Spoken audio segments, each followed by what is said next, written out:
Here are 9 things you need to know before growing a giant pumpkin. 1. Not just any pumpkin seed will do. You need an Atlantic giant pumpkin seed. These have been selectively bred to grow ginormous pumpkins, even with minimal care.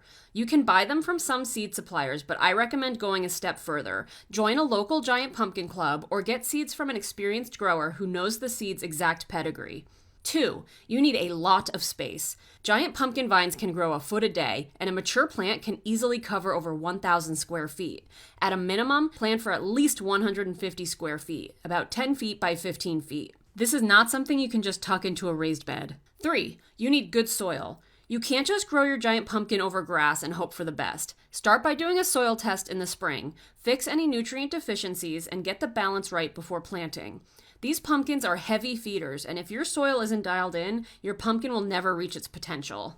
4. Water equals weight. Giant pumpkins can grow over 50 pounds a day, and about 90% of that is water. I water my plants 1 to 2 times a day to keep the soil consistently moist, and some growers use over 100 gallons per plant per day. 5. Pruning keeps the plants under control. If you're serious about growing a huge pumpkin, you have to prune. I train my vines in a Christmas tree pattern. The main vine runs straight down the patch. The secondary vines come off the main and are trained perpendicular.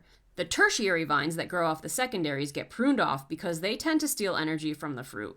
You also prune pumpkins. If you want the biggest pumpkin possible, you leave just 1 pumpkin on each plant so all the energy goes into that single fruit. 6. Burying vines doubles your roots. Pumpkins form roots along the vine anywhere there's a leaf. The underside of the vine that touches the soil will root on its own.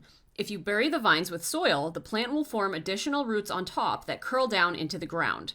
More roots equal more water and nutrients and more pumpkin. 7. Bugs can end your season early. When your plant is young, the biggest threat is insects. Cucumber beetles, squash bugs, and squash vine borers do the most damage. Most professional growers use insecticides, but even organic products can harm beneficial insects like bees. Other options include covering plants with bug netting, hand squishing pests every day, and using traps like Heliothis traps to catch specific insects. 8. Bigger animals are a problem too. Deer, rodents, and groundhogs all see your pumpkin plant as food. You may need to fence in the whole patch, or like I do, put a mini electric fence around the pumpkin itself to keep rodents from chewing on it. 9. Release the vines as the pumpkin grows. As the pumpkin gets bigger, it starts pulling up on the vine and the roots. That stress can actually snap a stem or vine. To prevent that, cut the roots within a couple of feet of the stem so the vine has more give as the pumpkin grows taller. There's a lot more to growing giant pumpkins, but these 9 fundamentals will put you ahead of most new growers. If you want to see everything else I do during the season, follow along and grow a giant with me.